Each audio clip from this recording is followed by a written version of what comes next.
قابل عزت احترام سامعین کرام، وطن عزیز پاکستان اللہ تعالیٰ کا بہت بڑا انعام ہے۔ یہ وطن ہمیں آسانی سے تشت میں رکھ کے پیش نہیں کیا گیا، بلکہ اس کے لیے ہمارے اسلاف نے، بزرگوں نے بہت زیادہ قربانیاں دی ہیں، اور اللہ تعالیٰ نے ان کی قربانیاں قبول کرتے ہوئے تحفے اور انعام میں یہ وطن عزیز عطا کیا۔ اللہ تعالیٰ نے جن اوصاف اور خوبیوں سے وطن عزیز پاکستان کو نوازا ہے، مالا مال کیا ہے، دنیا کا کوئی خطہ ایسا نہیں ہے۔ اور پھر اللہ تعالیٰ نے اس ملک کو ایک شان اور مقام یہ بھی دیا کہ اللہ تعالیٰ نے اس کو مضبوط بنا دیا، اس کو ایٹمی طاقت بنا دیا۔ ٹیکنالوجی میں، قوت میں اس ملک کا مضبوط ہونا دشمن کو قطعاً گوارا اور پسند نہیں ہے۔ اس لیے جب سے یہ وطن معرض وجود میں آیا ہے، اسی وقت سے اس کے دشمن اس کے درپے ہیں، اس کو ختم کرنا چاہتے ہیں اور اس کا نام و نشان مٹانا چاہتے ہیں۔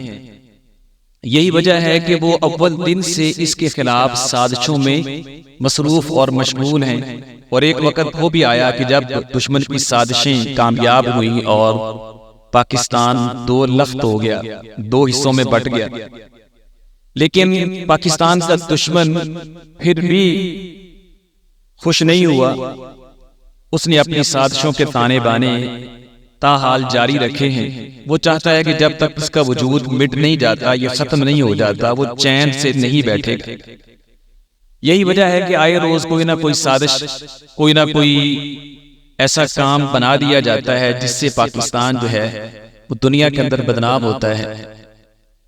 آئے روز ایسے واقعات ہمیں دیکھنے اور سننے کو ملتے ہیں۔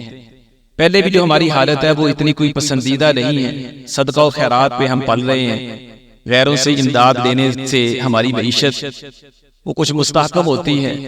اس وجہ سے عالمی سطح پہ ہمارا امیج کو اتنا اچھا نہیں، لیکن اس امیج کو مزید خراب کرنے کے لیے، بگاڑنے کے لیے، ہماری جو رہی صحیح کوئی عزت ہے اس کو خراب کرنے کے لیے آئے روز پھر ایسے واقعات اور ایسے سانحات بنائے جاتے ہیں جس سے ہماری رہی کھلی، رہی صحیح صاف بھی ختم ہو جائے۔ ابھی کل کا جو واقعہ ہے وہ آپ کے سامنے ہوگا۔ جناب والا کے اندر قرآن مجید کی توہین کا واقعہ پیش آیا کہ ایک چرچ کے پاس قرآن مجید کی بے حرمتی کی گئی اور اس کے اوراق بکھرے پڑے تھے، اس کو شہید کیا گیا، اور اس کے ساتھ ساتھ کچھ کاغذ پڑے ہوئے تھے جس کے اوپر اس توہین کرنے والے آدمی کا سکیچ اور ایڈریس بھی موجود۔ لوگوں نے قریبی مسجد کے امام صاحب کو باخبر کیا، وہ آئے اور اوراق اکٹھے کیے اور پولیس کو بلایا گیا۔ ابھی یہ سارا معاملہ چل رہا تھا کہ کچھ جذباتی قسم کے لوگ آئے اور انہوں نے مساجد میں اعلان شروع کر دیے، جس کے نتیجے میں لوگ مشتعل ہو گئے اور پھر ایسے بے قابو ہوئے کہ 2-3 گرجے جلا دیے، غریب عیسائیوں کو مارا پیٹا، بعض کو قتل کر دیا، کیا سے کیا کچھ ہوا، بہت زیادہ دنگا فساد ہوا۔ اب یہ سارا واقعہ آپ کے سامنے ہے۔ اب جب اس طرح کے واقعات ظہور پذیر ہوتے ہیں، رونما ہوتے ہیں، تو اس سے کیا نعوذ باللہ من ذالک ہم ایک لمحے کے لیے سوچیں، کیا جو قرآن کی توہین کی گئی، اس کے اوراق کو شہید کیا گیا، اس کی بے حرمتی کی گئی، آپ کے ایسے جذباتی پن سے اور اشتعال انگیز رد عمل سے کیا قرآن کی توہین ختم ہو گئی؟ وہ بے حرمتی جو تھی، وہ گستاخی جو تھی، وہ واقعہ مٹ گیا؟ کبھی نہیں مٹا۔ جو بے حرمتی ہونی تھی وہ ہو گئی، جو گستاخی ہونی تھی وہ ہو گئی۔ آپ کا یہ رد عمل، آپ کا ری ایکشن اس کو مزید زیادہ برا بنا گیا۔ میں سمجھتا ہوں کہ اگر ان لوگوں نے جنہوں نے یہ بے حرمتی کی اور قرآن مجید کی گستاخی کی، اور یہ بڑا ہی افسوسناک واقعہ ہے، دردناک واقعہ ہے، ٹھیک ہے، واقعات قرآن مجید کی اس طرح بے حرمتی اور گستاخی ناقابل برداشت ہے، لیکن اس کے رد عمل کے اندر جو ہمارا رویہ ہے، میں سمجھتا ہوں اگر ان لوگوں نے ظاہری طور پہ قرآن کی بے ادبی کی ہے، تو جن لوگوں نے اس طرح رد عمل اور ری ایکشن دیا ہے، انہوں نے بھی مانوی طور پہ قرآن مجید کی گستاخی کی۔ کیا قرآن مجید ہمیں یہ حکم دیتا ہے یا قرآن کی یہ تعلیمات ہیں کہ ہم اس طرح ایسا کرنے والوں کے خلاف اس طرح کا رد عمل دیں؟ جو لوگ اس برائی میں، اس سانحے اور واقعے میں، اس سازش میں شریک نہیں ہیں، انہیں بھی کھینچ کر کے اور پکڑ کر کے وہاں گھسیٹ لائیں، ان کے عبادت خانے، عبادت گاہیں، ان کو مسمار کر دیا جائے، جلا دیا جائے، اور جو اس واقعے میں ملوث نہیں ہے ان کو مارا پیٹا جائے یا ان کی جان لے لی جائے، انہیں ختم کر دیا جائے۔ یہ قرآن نے، یہ احادیث نے کہاں کہا ہے؟ اگر اس واقعے پہ غور کیا جائے، میری چھٹی جو کہتی ہے یہ واقعات ایک سازش ہے، فلنٹر واقعات ہیں، باقاعدہ طور پہ منصوبہ بندی کے ساتھ ان کو بنایا جاتا ہے اور لانچ کیا جاتا ہے، مقصود مسلمانوں کو ذلیل و رسوا کر پاکستان کا امیج عالمی سطح پہ خراب کرنا ہے، اور ایسے واقعات کو بیس اور بنیاد بنا کر کے پاکستان کے خلاف گھیرا مزید تنگ کرنا ہے، اور ہمارے جو یعنی کہ نا جذباتی اور مشتعل بھائی ہیں وہ لوگوں کو، عالمی برادری کو یہ جواز فراہم کرنا۔ تو ایک مسلمان کا رویہ یہ نہیں ہونا چاہیے، جو لوگ واقعتاً مجرم ہیں، ملزم ہیں، صرف ان تک کاروائی ہونی چاہیے، اور یہ کاروائی ایسی مؤثر ہونی چاہیے تاکہ آئندہ کسی بدبخت کو ایسا کرنے کی جرات نہ ہو۔ لیکن جب ہم مجرمین تک نہیں رہیں گے، ہم اپنا دائرہ کار بڑھا دیں گے، جو بے گناہ لوگ ہیں وہ بھی اس کے اندر شامل کر دیں گے، نتیجہ کیا ہوگا کہ ہمیں دینے کے دینے پڑے، اور ہم یہی واقعات کو بتا رہے ہیں۔ اب دیکھ رہی اس سے پہلے بھی جو واقعات ہوئے ہمارے جذباتی فن نے اور ہمارے یعنی اشتعال کے اندر آنے کے معاملات نے اس کو کیا سے کیا رنگ دے دیا، نتیجہ لوگوں نے اس معاملے کو کیش کیا۔ کافر جو چاہتے ہیں وہ اپنا مطلب نکالتے ہیں، ایک وہ آدمی جس کی 2 ٹکے کی وقت نہیں ہوتی لیکن اس کو لے کر کے پوری گیم چلائی جاتی۔ آسیہ مسیح کا واقعہ آپ کے سامنے ہو، پوچھے وہ پورا کی چوڑی تھی جس کو یعنی کہ نہ کوئی ہمسایہ نہیں پوچھتا، لیکن مسلمانوں کے جذباتی پن کی وجہ سے اس کو وہ مقام ملا کہ آج وہ کہاں سے کہاں پہنچی ہے، اور پاکستان کا امیج پوری دنیا میں خراب ہے۔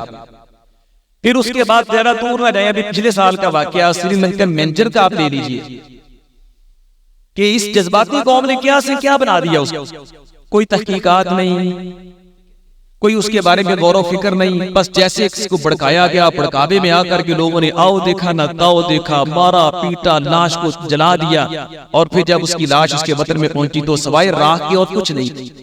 کیا ملا ہمیں اس سے؟